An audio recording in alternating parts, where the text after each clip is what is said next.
Welcome to the Integrated Schools Podcast. I'm Andrew, a white dad from Denver. And I'm Val, a black mom from North Carolina. And this is Carol Anderson on White Rage. Val, I am not excited for this one. Wow. I'm totally excited.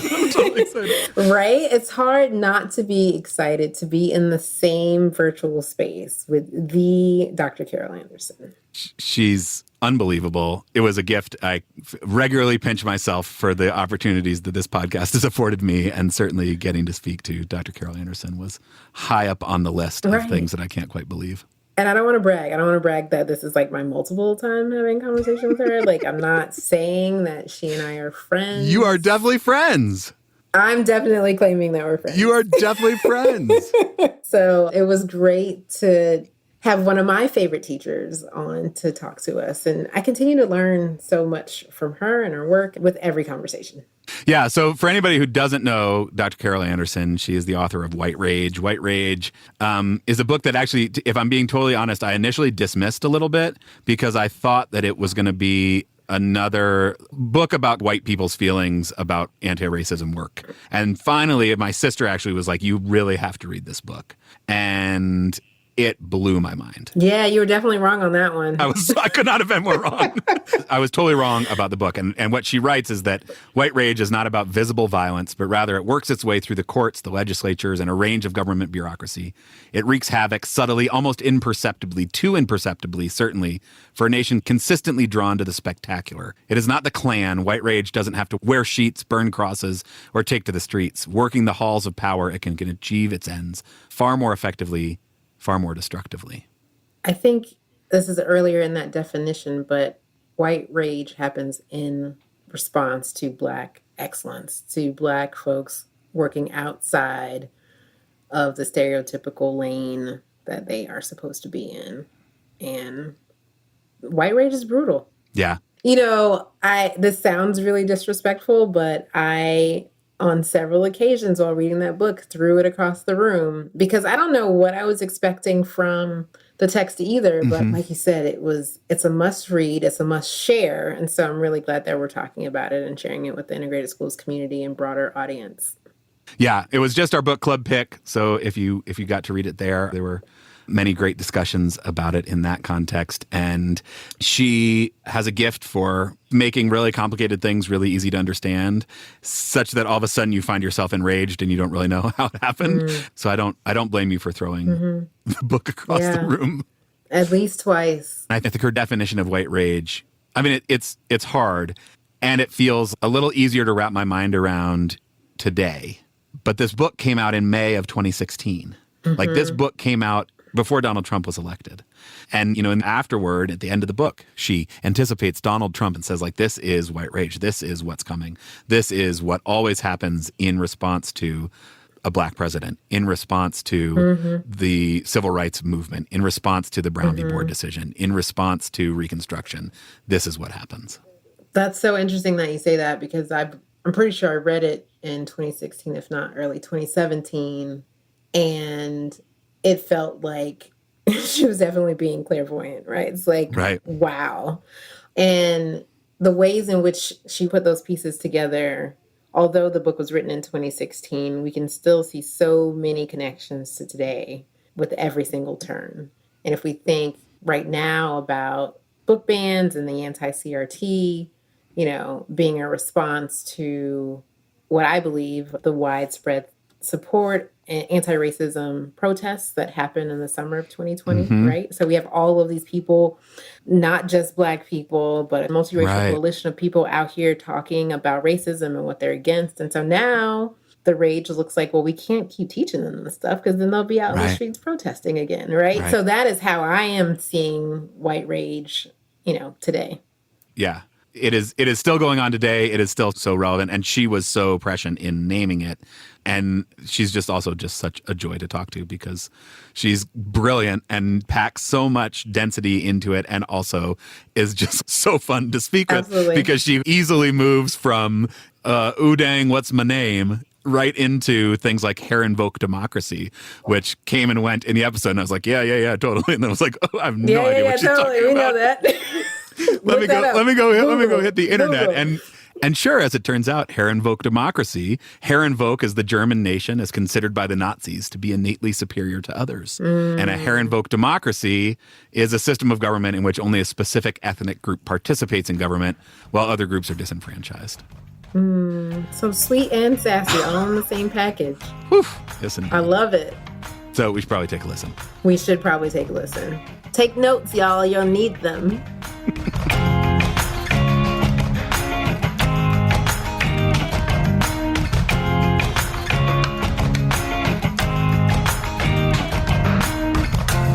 Hi, I'm Carol Anderson. I'm the Charles Howard Candler Professor of African American Studies at Emory University. I'm a historian, and I've written several books. The most prominent, I believe, is White Rage, The Unspoken Truth of Our Racial Divide. I've also had One Person, No Vote, How Voter Suppression is Destroying Our Democracy. And my latest book is The Second, Race and Guns in a Fatally Unequal America. Yeah, just the titles alone. I know. Do you ever sleep? Because those have all come out in the past, 4 or 5 years. Right, while I was chairing the department. Wow. So that's a no. You don't sleep. Right. I do not recommend it. I do not recommend it. But I felt the fierce urgency of now. Right. The kind of crisis that this nation is in and how illegible the forces were that had brought us to this point. And one of my gifts is making the illegible legible. And so I stepped into that realm to make these things like, well, how did that happen? How did Philando Castile die? Why did he die? How did Donald Trump win the election? How is it that we had the election of Barack Obama, where we had we have crossed the racial Rubicon. We have overcome. Woo! Right? How did 2 elections then lead to the election of Donald Trump? And I smelled Donald Trump coming in White Rage. The 2016 election hadn't occurred yet. But in that epilogue, I start off with him. I knew what White Rage looked like. The absolute anger that African Americans had advanced so far. So there was this rage that there was a Black man and a Black family in the White House. Rage that he was competent. Rage that they could not find a scandal. Lord, they looked. He did wear that tan suit. I mean, that was. And he had gray poupon mustard, right? Right. And they were hunting. And they couldn't find anything that was scandalous that fit into that stereotype of Black corruption, Black criminality, of Black incompetence. They couldn't find anything of that substance. And so that rage manifested itself. And when you think about that 2016 election, there were 15, 16 Republican candidates in the primary? Yeah, there were. Many of whom had legislative experience, policy-making experience, governing experience. And then there was Trump. Yeah. And what he had was a kilo of pure, uncut white supremacy that he put on the table and said, snort. Ooh! Mercy. So when you think about a nation that is so angry that there is a competent, effective Black man in the White House, that just drove that rage toward getting in there a full-blown white nationalist. Yeah. Yeah. Well, that's an intro. Let's not ease our way in. Let's jump in with both feet for sure. We go, ease on down the road. That's it. Can you take us back a little bit to why do you care about this? How did you come to find yourself as a historian focused on policy and the history of policy? Why do you care? I care because of how I grew up and where I grew up. I grew up in Columbus, Ohio, and it was watching my neighborhood devolve into the hood and knowing that the people who lived there were checking all of the Americana boxes, God-fearing, hardworking, loved their families, did everything that they were supposed to do. And that was not enough. to see the destruction of that community, to see the disinvestment in that community, to see the fleeing of grocery stores, seeing the schools not function, and seeing the lack of responsiveness of the governing bodies to the desolation that was happening in that community. So watching the city basically abandon that community and then hearing the news go on the Near East Side today, and making the ills that were emanating out of that community being described as solely based on individual choices and not on the kind of systemic racism that community faced. That's where my vision, my anger, my drive to understand this thing really comes from. When you're seeing folks who are doing everything that they're supposed to do, and they are getting mowed down. I can't imagine that you want to spend your time immersed in the things that you're teaching us about. And I also feel like you don't have a choice. This feeling like a mission, right? Can you talk a little bit about like how that feels? To those to whom much is given, much is required. And I really believe that I have the responsibility to make this chaos visible so that we can understand what it is and why it is. I really have the belief that if we can bring this solid evidence to the vast majority of Americans, they will want the kind of America that this nation says it is instead of what it currently is. And so that's why I keep doing this work. That's really, really powerful. And you've been doing it for quite some time now, right? I mean, I think your first book came out in 2003. Yes. My first book was called Eyes Off the Prize: The United Nations and the African American Struggle for Human Rights. And it was driven by what was happening where I grew up in Linden, the neighborhood in Columbus, Ohio. It was looking at how African Americans in the 1940s envisioned that it was going to take a human rights agenda in order to deal with the human rights violations that the Black community had faced for centuries. That civil rights, although important, weren't enough. You had to have human rights. So in addition to the right to vote, in addition to the right to a speedy and fair trial, in addition to the right not to be illegally searched and seized, you also needed the right to education. You also needed the right to health care. You also needed the right to employment.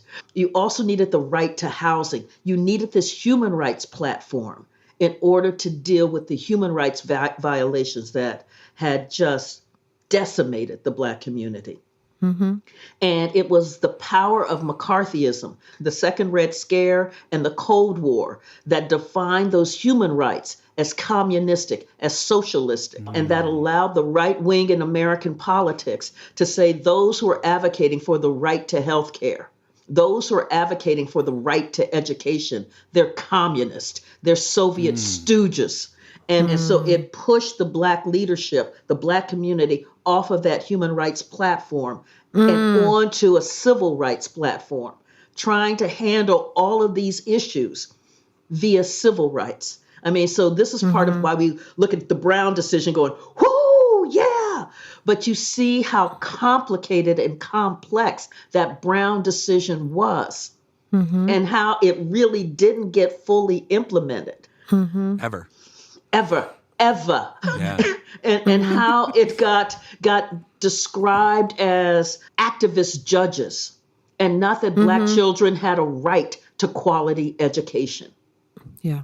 Well, I just want to thank you for following your mission because, again, I can't imagine the burden, the load. I used to have black hair.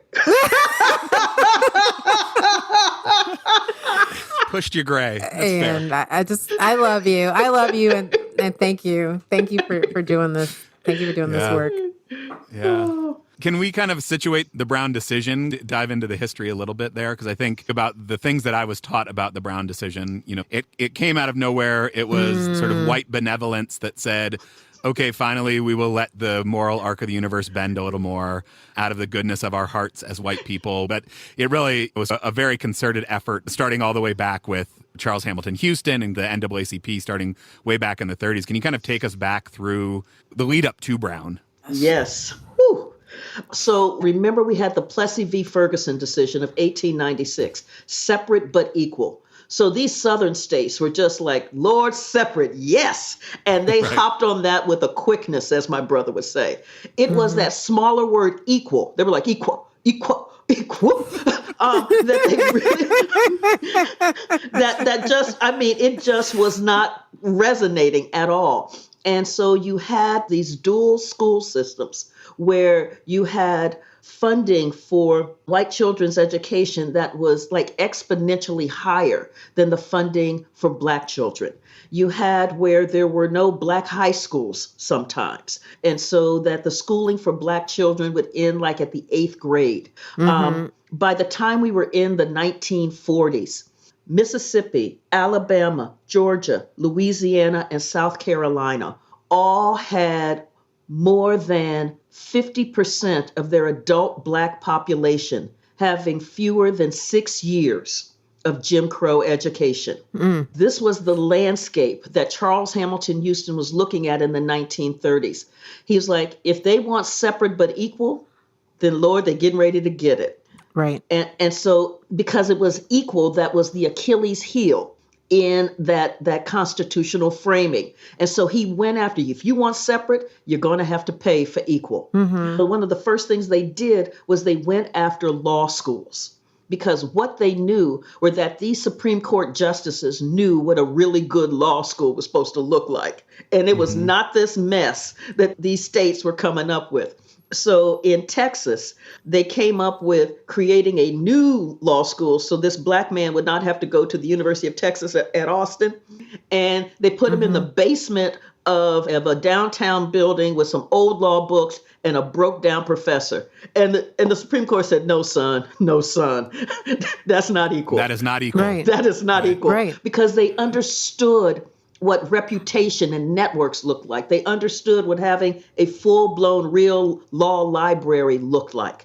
And so you saw this really deliberate strategy from Charles Hamilton Houston of the NAACP to compel these states to deal with equal. After they had had a series of these law school cases, like the Gaines case coming out of Missouri, where Missouri was like, no, we're not even going to try to fake the funk and build a new law school. What we're going to do is we're going to pay for you to go to Iowa or go to Nebraska where they will accept. And he was like, why would I have to leave my home state to go get an education? Why would I have to do that? Right. Well, he won the case, but Gaines disappeared. He never showed up to Missouri's law school. Like he disappeared forever? Forever. Wow. Yes. So you have this strategy that is going on from the NAACP challenging separate but equal after they had really laid the platform for how unable these states were to meet that benchmark. Then they went after, well, so what you can see is that separate but equal doesn't work, and that the ruling itself is unconstitutional. And so they glommed together several cases out of Delaware, out of South Carolina, out of Kansas. That was the Topeka Board of Education. And they went for it. And what you saw is that as these states like South Carolina saw this thing coming down the pike, you had them going, okay, we're going to do equal. We're going to do equal. And so they started pouring money into trying to build high schools for Black children in the 1950s. Now I'm like, how long you been doing this and you couldn't figure out that you needed to have high schools for Black children until the NAACP is coming down the pike going, we got you. And the thing was, NAACP, back off of this case, get rid of this case, and you too can have high schools for Black children. And the NAACP called them gilded cages of segregation. It said, no, we're not doing that. We're not doing that. So you had this the white power structure saying basically separate but equal. Yeah, that's great. Assuming we don't actually have to do equal, we can focus on the separate but not the equal. Yes. And so the NAACP says, no, you know what? Actually, separate is the problem. Right. And they say, oh, go, fine. Okay, we'll do equal. And the NAACP said basically, no, like we're not going to take this. We're not going to accept your equal. We are actually going to fight to get rid of separate entirely. And that was what led to the Brown case and this really monumental decision. Is that right? Yes. When the case came down, Black folks were joyous because it felt like this nation, I mean, it was a 9-0 decision, a unanimous decision coming out of the U.S. Supreme Court. It felt like validation for African American citizenship, for their full citizenship, that they had beaten Jim Crow by having decades of mobilization, decades of organizing, decades of finding folks who were willing to challenge the segregation in their schools, and knowing the kind of pressure that the white community was putting on these Black plaintiffs. The reverend who led the case in South Carolina, they called in his mortgage, they fired him, they fired his wife, they fired his family. It was to create just such kind of economic devastation, economic tolls on their lives. If you really want this thing, it's going to cost you. So you had these leaders who were taking on enormous pressure to get to the Brown decision. Brown was like, woo, we have overcome. Oh, Kalu Kalay, what a glorious day. Right? I told you to read to me. Just read to me. Just Story please. time. That's it, please. But the South was prepared for massive resistance. Yep. We are prepared to shut these school systems down. Now, you might think to yourself, they're going to shut down the entire school systems and nobody's going to get an education? No, because they knew white parents weren't having that. And so what they set up is that coming out of state dollars, they would pay for the tuition for white children to go to all white private segregated academies. And so if you look at the South, one of the things that you will see in this time frame is the creation of a slew of these white private academies. This was the need that was coming out of Brown. You know, the I will not have my child sitting next, as Eisenhower said, to some big Negro. And I'm like, look, if they're both 6 years old, I'm here to tell you, this isn't a big burly Negro. Right. Right. Oh, but then I think about the work that Philip Atiba Goff has done in psychology, which shows that Black children are viewed as older and less innocent than white children of the same age. And so it is that narrative that we're still dealing with today. What we see in Brown, though, is this joyous moment of where Black folks think that they have gained full American citizenship. And then you have what I call that white rage backlash. And we often think of rage as being violent. But what I'm talking about white rage, I'm talking about the slew of policies, that bureaucratic violence that is put in place to undermine African Americans' attainment of their citizenship rights. And that bureaucratic violence is the shutting down of the public school system and then providing funding for white children and nothing for Black children. I have a question, and this is an aha for me. Do you think that the courts were willing to agree to equal because there was never a threat to power? Or what exactly led the white power structure to actually change?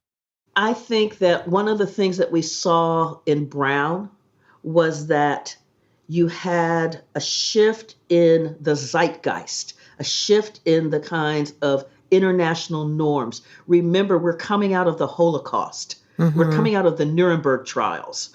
And we've got a sense of how deadly and lethal white supremacy is as a governing operating principle, how illegitimate and dangerous it is. You also have the Cold War.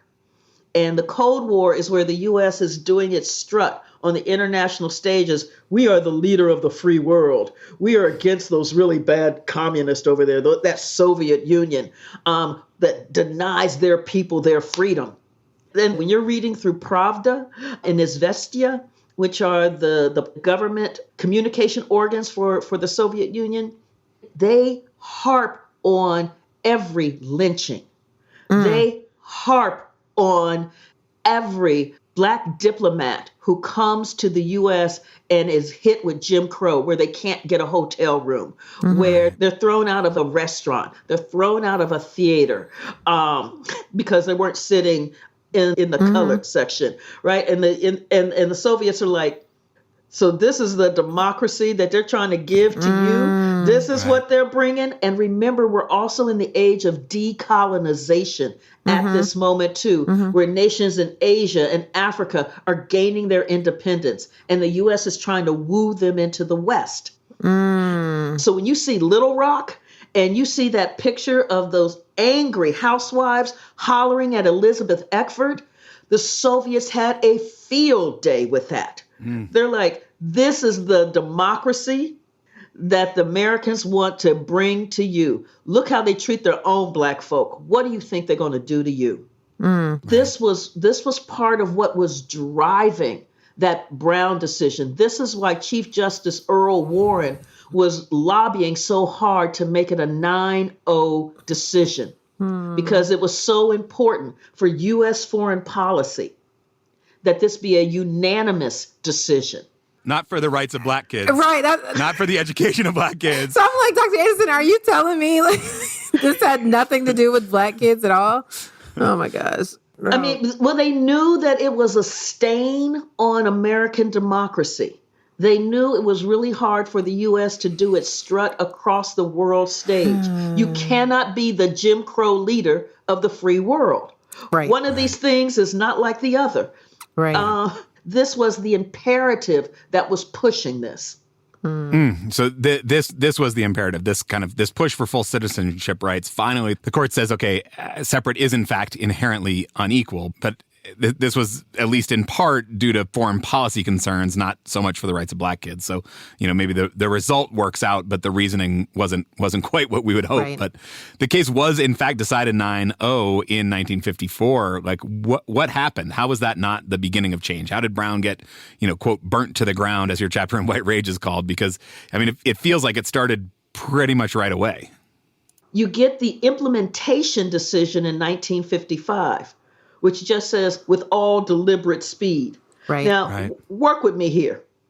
1865, we have the end of the Civil War. We've got Reconstruction. Then we get the collapse of Reconstruction, the Redemption era, and then the Jim Crow era. There have been decades to get this thing right. All deliberate speed to the folks who gave you the violence of Reconstruction, who gave you the Redemption era, who gave you Jim Crow, where you had on average a lynching every other day for 3 decades.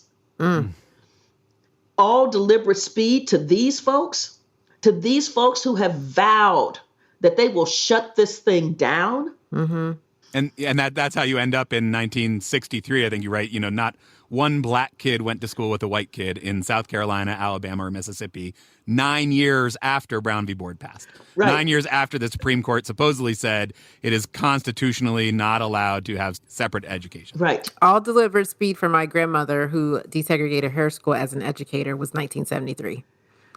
She was the first Black educator at her school in Southwest Florida. That's what I mean. So remember what I said. After the 1896 Plessy decision, the states moved with a quickness to implement Jim Crow through everything. So you had separate Bibles to swear on in court. You had separate Coke machines. You had separate cemeteries. I mean, I have family members in still segregated cemeteries. And like the idea that we have to do that, it's beyond anything I can comprehend. Right. And it gives you some sense of how steeped in racism, steeped in the values of segregation these states are. So just to say, with all deliberate speed, Thurgood Marshall and God love a duck, just. Okay, that's not a direct Thurgood Marshall quote, but you could basically hear him saying that, right? Mm-hmm. And he was just like, you let him off the hook. Yeah. You didn't give them a timetable. You didn't put any kind of mechanism in there to compel them to do this. But what you did have, you had the State Department sending out to all of the embassies and to all of the consulates, woo, hooray, look at us, we have overcome. This is the ability of democracy to perfect itself. I mean, so it was this wonderful PR campaign. But then the reality of it is that you did not have Black children getting a quality education. But the way that we tell this story is that between Brown and the Civil Rights Movement, we have overcome and all of the barriers have been removed. And this is the land of equal opportunity. Right. We were racist. We had Brown. Now we're not racist. Story's over. Right. Right. It's like Ernest Angley laying on hands. You are healed.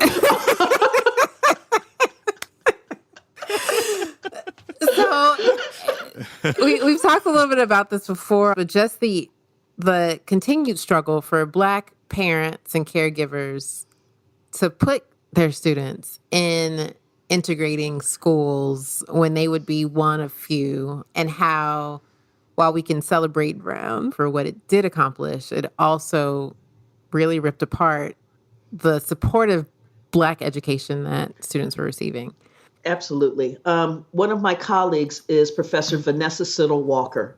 Love her. Isn't she fabulous? She's amazing. Yeah. I mean, it's just like to sit at her feet. Wow.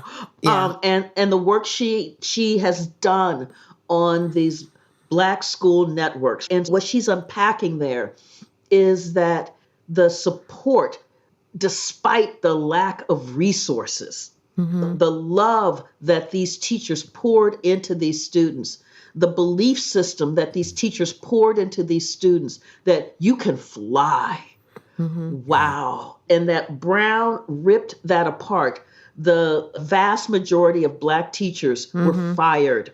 Right. And so we got the worst of both worlds. So that these Black children who had been in these under-resourced schools, but were surrounded by networks of support, were then placed into these white schools where there were resources, but they were denied access to those resources. And those places were absolutely hostile to their very being. Right. So you lost the supportive network and you lost the access to those who believed in you. Think about how few Black students are in AP courses. Yep. How few Black students are in IB curriculum. How few.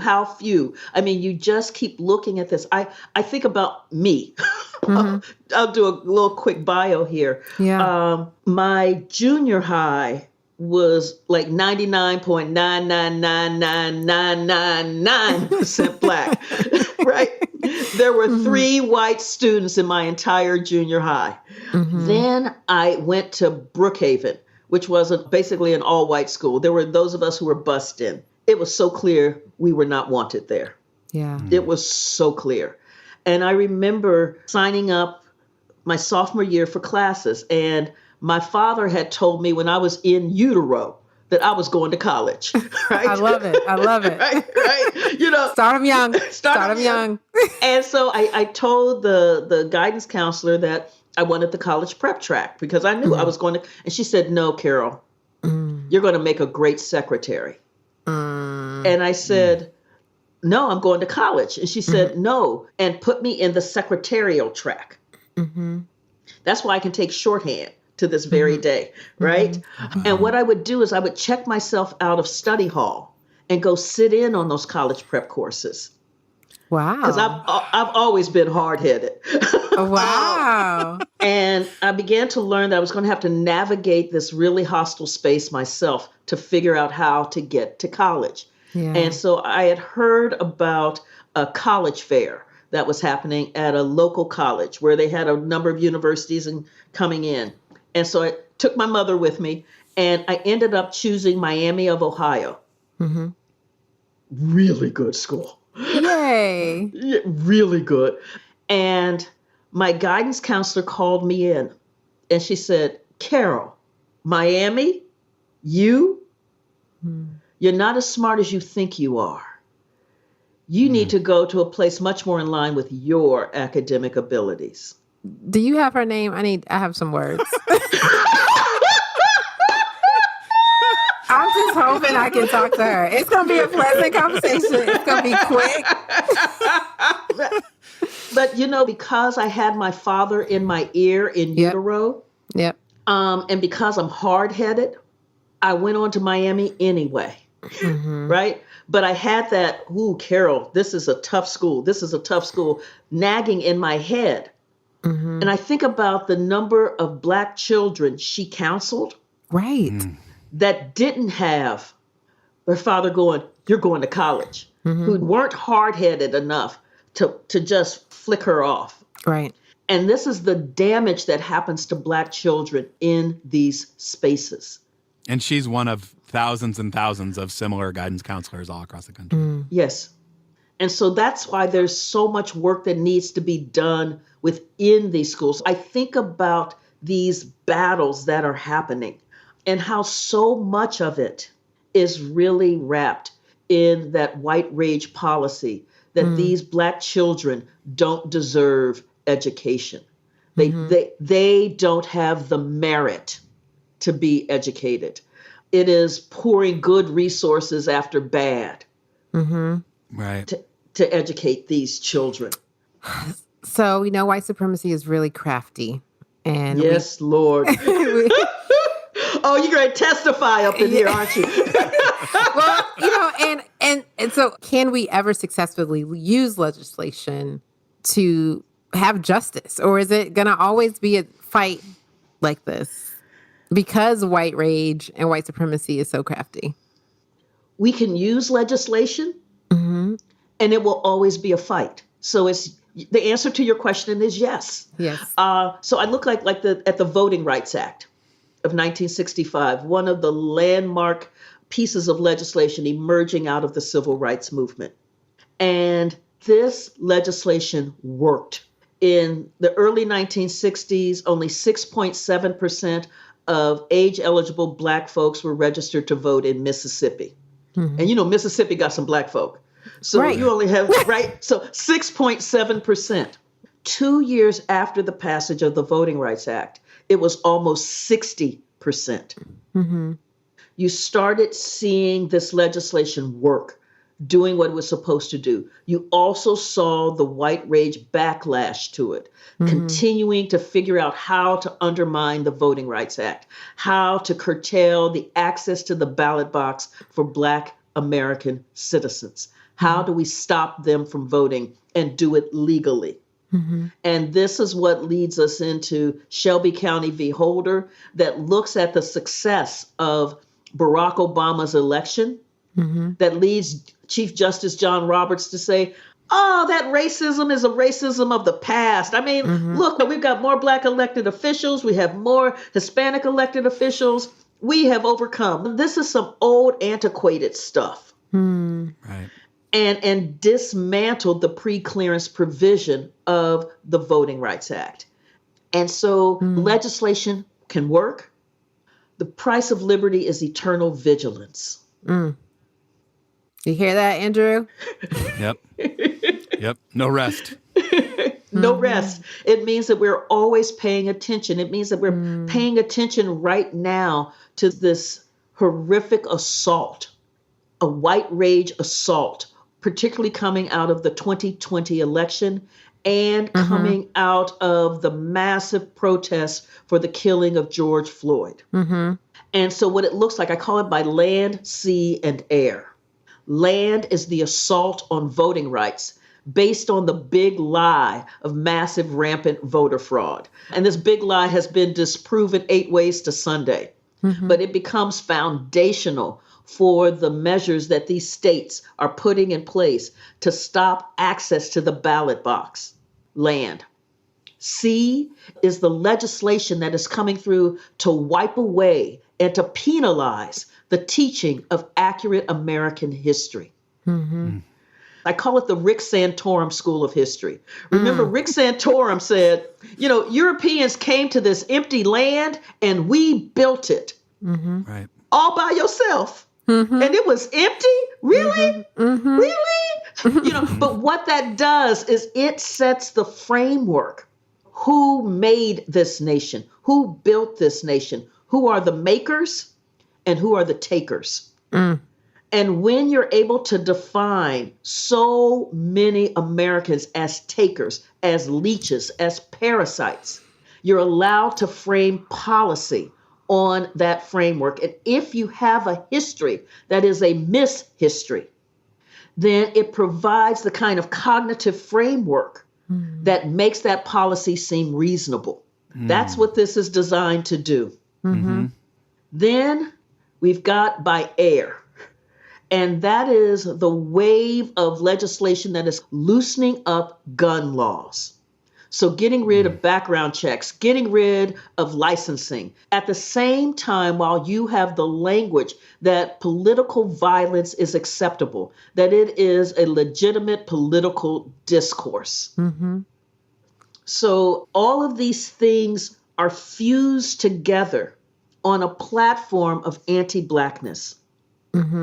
On a platform that Black people are the threat to this society. How do we block them out? At the ballot box, from our national memory, and through violence. Yeah. That's scary. Yes. We're not solving racism this episode, Andrew. We were supposed to. But this is why we fight. This is why we fight. Yeah. And it's knowing that these things look disparate, right? So you hear the talk about voting rights, and it's over here on this shelf. And you hear the talk about the anti-1619 project and the anti-critical race theory. And we don't want to teach divisive topics that will make white children feel uncomfortable. And then you hear the piece over here about gun laws. And we've got to defend ourselves. So they sound like they're three separate things, but they're all interconnected. Yeah. Yeah. Is typically, and I think you mentioned, like, white rage is not usually interpersonal violence, but it's just working within the system to create more violent structures.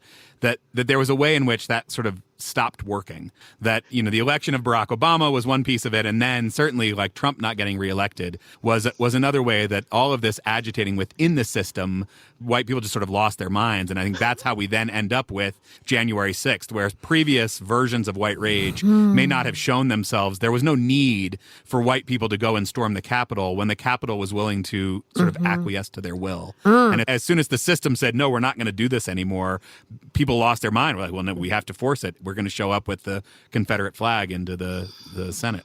Right. And think about it as well. In the rise of Jim Crow, the laws were written race neutrally, but they were racially targeted. But what you also had with the violence that was happening is that they knew that Black folks had tasted citizenship. And so what it was going to take to push Black people back in their place was this basically state-sanctioned violence. And so it's when the state approves of this violence, or wink, winks, nod, nod, Bob's your uncle at the violence. So it is, these were just tourists. This was just a tourist visit on January 6th. This was legitimate political discourse. Right.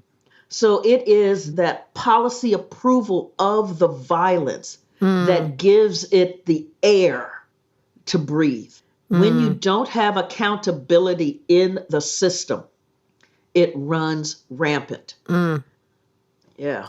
And that's sort of what we saw in the wake of Brown as well, right? I mean, you talk about the shift from massive resistance to passive resistance, that we sort of changed language. I think about Elizabeth McCrae's Mothers of Massive Resistance, and this kind of the idea that we changed the language to be more race neutral. We changed the language to have this kind of vibe of respectability, that these are, he's a senator, like he's saying these things. It must be legitimate and part of the national discourse in a legitimate way. And then that kind of creates a permission structure particularly for white folks who may not feel particularly tied to that. I mean, one of the challenges of not knowing our real history is like we don't feel connected to those threads. We say that was then and this is now. And then it allows it to continue in kind of a race neutral context, but with the same outcomes. Wunderbar. I mean, nailed it in one. I mean, so it is where we talk about freedom of choice. We talk about neighborhood schools. Who could be against neighborhood schools? Who could be against freedom of choice? I mean, these are bedrock American values. It's Americana. It is amber waves of grain. It's the language that is used to cover white rage, to make it acceptable. It's what Lee Atwater, who was a political strategist for Ronald Reagan, said. In 1954, you could use the N-word and it didn't hurt you. By 1968, you couldn't. It backfired. And so we started talking about more abstract things like taxes or forced busing or states' rights. And he said, and the whole point of that was that blacks get hurt worse than whites. And so think of that framing is that blacks get hurt worse than whites. It means that whites are collateral damage in these policies, because then whites who get hurt with these policies become the fig leaf to cover that. No, how could this be a racist policy? White folks got hurt too. Yeah, there are white people in jail. Our criminal justice isn't discriminatory against black people. There are white people in jail. There are white people in under-resourced schools. So the whole point is that blacks get hurt worse than whites. And so when you see that as a public policy framework, what you see is white rage operationalizing itself. Have you figured out why we need to hurt blacks worse than anybody else? Okay, that means you got to read the Second Amendment book. Okay. All right. Okay, I will find the strength to do that. But it really deals with this inherent fear, almost visceral, of black people as a threat to white society, to the white community. We see this coming out of slavery. You see it in the slave codes. You see it in the laws that they created in the 17th century and the 18th century that were about how do we protect ourselves from these folks. Because they're violent, they're inherently criminal, they're uncivilized, they're savage. You had, right after Gabriel's revolt in 1800 in Virginia, you had one Virginian talking about, if we are going to keep a ferocious monster among us, we have to keep it in chains. And so this is the through line that then has Michael Brown being described as a monster, that has Eric Garner being described as a beast, that has the defense attorney in the Ahmaud Arbery killing describing him with his long, dirty toenails, which is to say a beast, right? This is the through line. Right.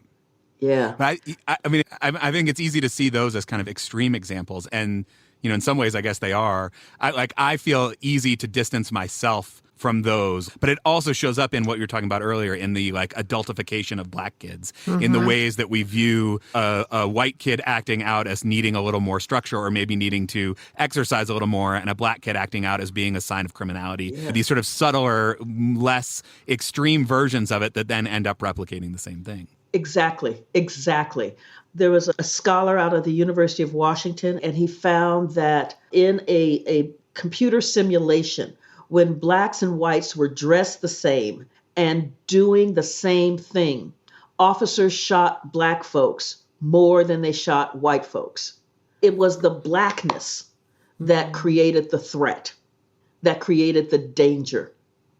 And so when you believe threat, danger, uncivilized, savage, beast, criminal, why they can't be among us, why they can't be in our schools. So let me tell you another story. Please. Because this isn't just a Southern phenomenon. Right. My sister-in-law is white, and they lived in Boston at the time. And she was taking my nephew, who was 3, to preschool because she thought he needed to get socialized being around other children. And so she takes Ryan in, and I'm sitting out there in the parking lot. And I was like, good for Julie, because I was seeing this diverse group of folks coming in. And I was like, she found diversity in Boston. Woo! Hard work. That's hard work. Hard work, right? Yeah. But she's in there for half an hour.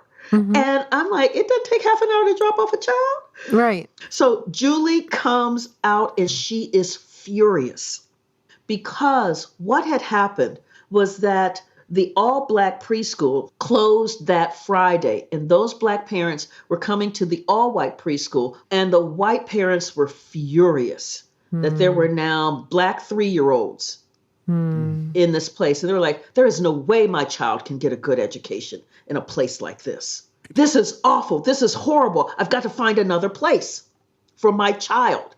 And let me also be clear here. The Black parents who were pulling up in Saabs and Volvos and BMWs with their John Hancock going to the insurance business suits on. Right. So this wasn't a class thing.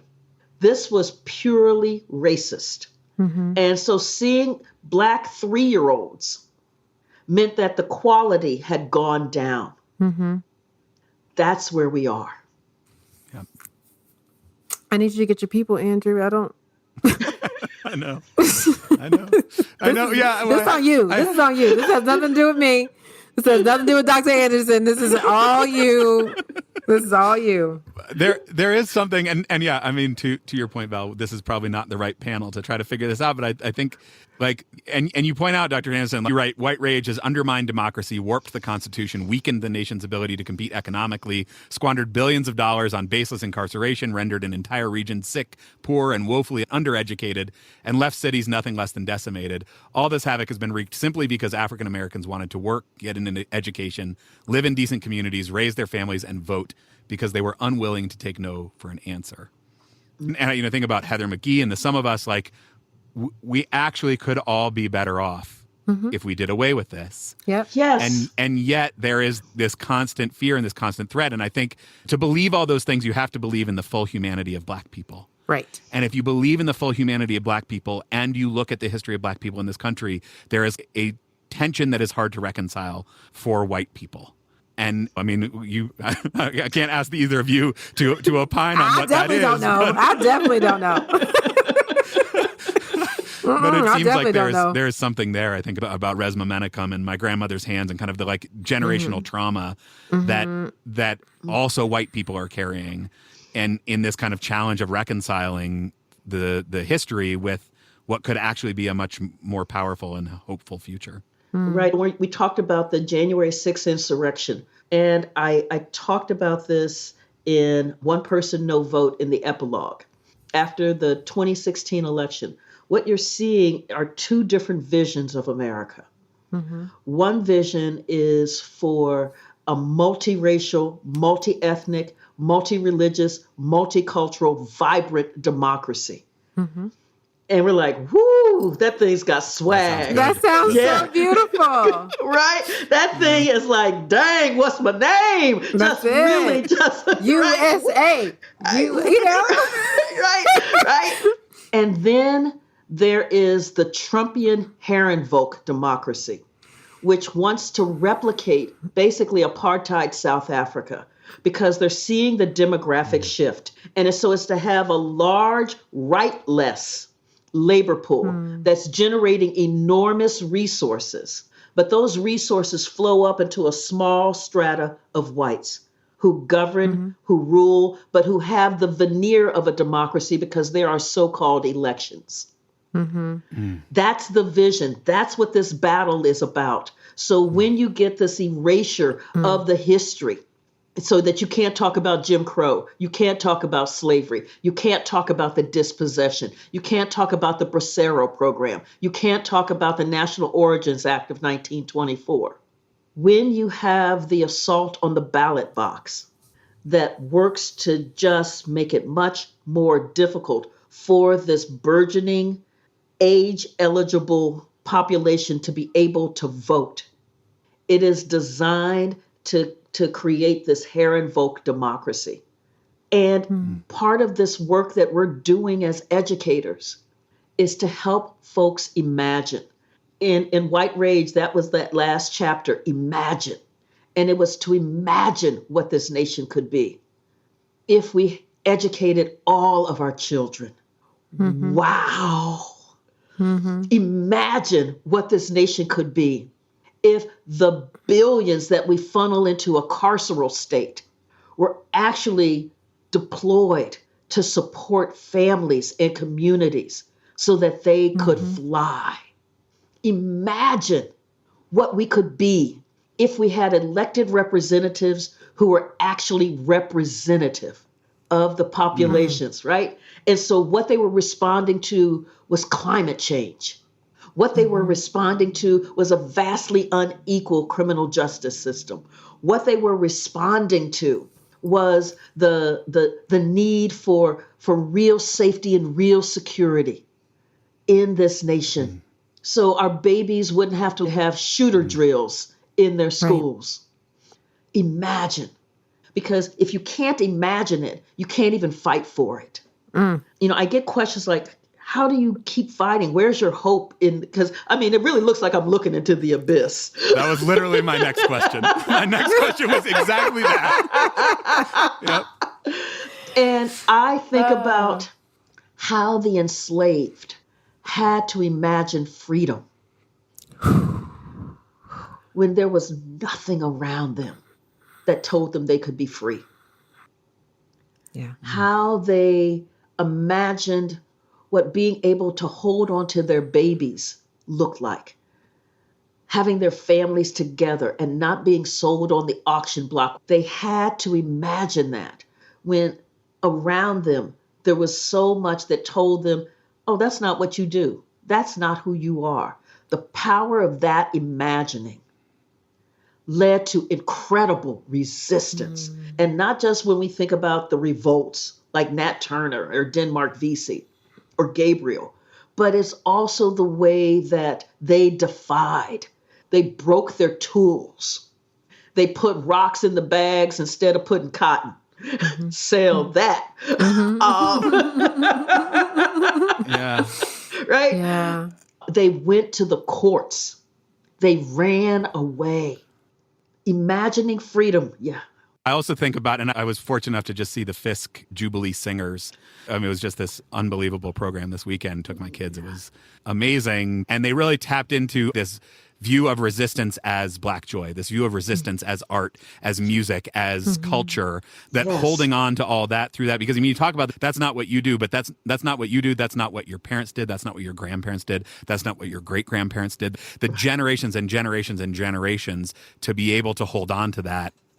Yeah, I mean, Black joy is just such a powerful tool of resistance. And so when you read through the stuff in the era of Jim Crow, they're talking about these are people without a history. They don't have any culture. So it is a way to erase that. And that's what we're seeing today, an attempt to erase that. They don't have a history. They don't have a culture. They made no contributions. And so seeing the laughter, seeing the artistic production, seeing the cultural productions, that's how I hold on, is that I think about my great-great-grandfather who was enslaved. And he fell in love with an enslaved woman who lived on the plantation next door. And he told his master that he was not going to work unless he could be with her. Now, I want you to think about how, what is the word I can use? Chutzpah.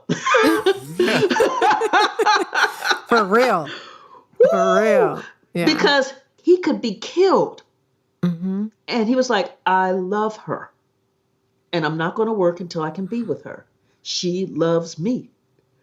And so his master bought her and brought her over onto the plantation. And then my great-grandfather, after he did his work as an enslaved man, he hired himself out to make enough money to buy her freedom and his. Then they got the hell out of Tennessee.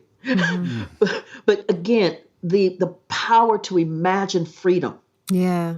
And so when we're talking about imagining what a vibrant, multiracial, multi-ethnic, multicultural, multi-religious democracy America can be. Wow. Yeah. And and nobody's done this before, Right. You're right. right? We're writing the book. We're writing the I book. was thinking about both that imagination that's necessary and the power of that sacrificial love of your great grandparents that was part of that. Like that type of energy source is sustaining. Yes. So that's dope. Yes. Yes. And so when you talk about pulling on the power of the ancestors, Yeah. and it's like when I teach the civil rights movement, seeing folks like Amasio Snipes, Mm-hmm. right? Yep. Who came back from the Second World War and He was in it Georgia, was the- correct? Georgia, 1946, Yep. with a heavily racist campaign being waged. And there's a sign over the polling place that says the first Negro that votes, that'll be the last thing he ever does. Mm-hmm. And he's like, "Psh, I fought fascist." Mm-hmm. And he went in and he cast his vote. He was the only Black person to vote in Taylor County, Georgia, in the 1946 election. Several days later, a firing squad showed up and mowed him down. Mm-hmm. But I think about that courage, knowing that the killing spree was on. They made it really clear, you vote, you die. Mm-hmm. And this democracy that he had fought so hard for was worth it. Mm. That's the history they don't want us teaching. Right. Right. And I'm thinking about how if we have those historical gaps in our knowledge, then we don't see the need to imagine a better way because it's already been painted as beautiful and necessary and right. And so to lose even the desire to imagine is, Right. I think, one of the greatest losses that we're fighting. Exactly. And so one of the things, as I say, is that America is an aspirational nation. Part of the problem we have is that you have a large swath of folk who want to treat that aspiration as an achievement, as we've already got here. And so if we've already done this, and we've done this from the founding fathers, what are y'all talking about? Right. Right. What are you talking about? There's no need for this legislation. There's no need to change anything that we've already done. We've already attained greatness. Mm-hmm. We just have to be great again. See, we was having a good conversation. You're wrong. I'm so grateful to you, Dr. Anderson, for keeping that vision alive, for pushing through, for finding that well of hope to draw from to keep doing the work that you're doing, because I think it's so important. It's certainly enriched my life in innumerable ways. White Rage, in particular, just totally changed the way I view the world. I'm really grateful for it and for all the work that you do. And I love you. Thank you so much for having me. Really grateful for your time. Yeah. Thanks so much. Thank you. Thank you.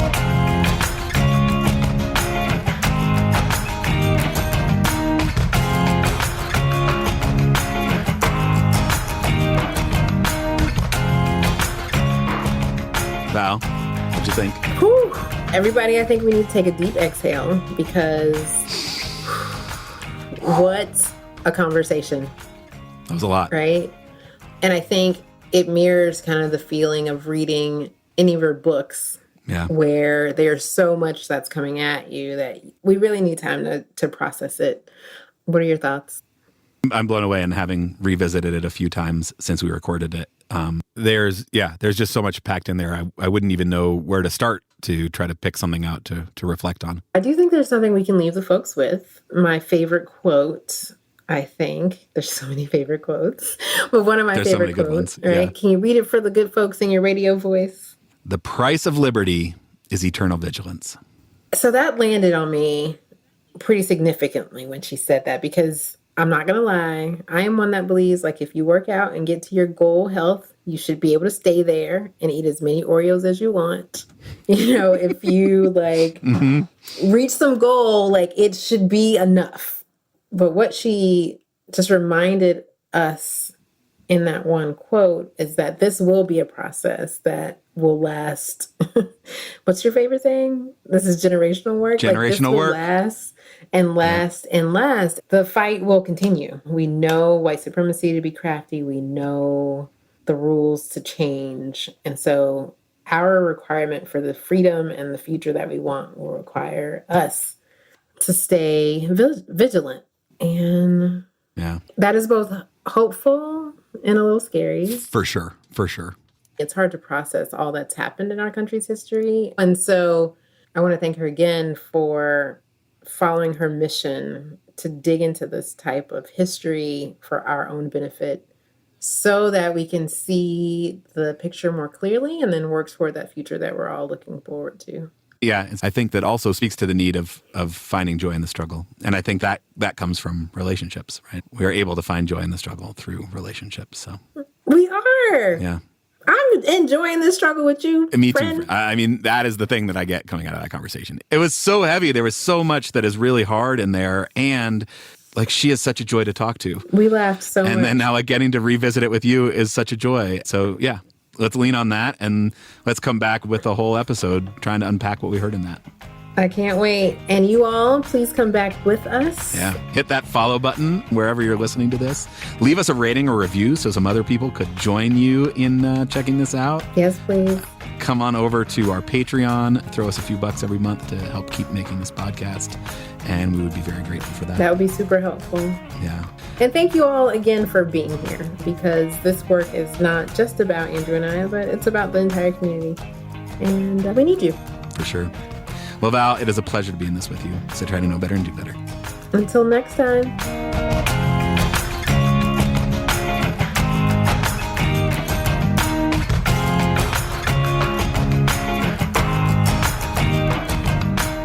Wait till this pandemic is over so I can just see you and hug you. It's going to be amazing. It's going to be amazing.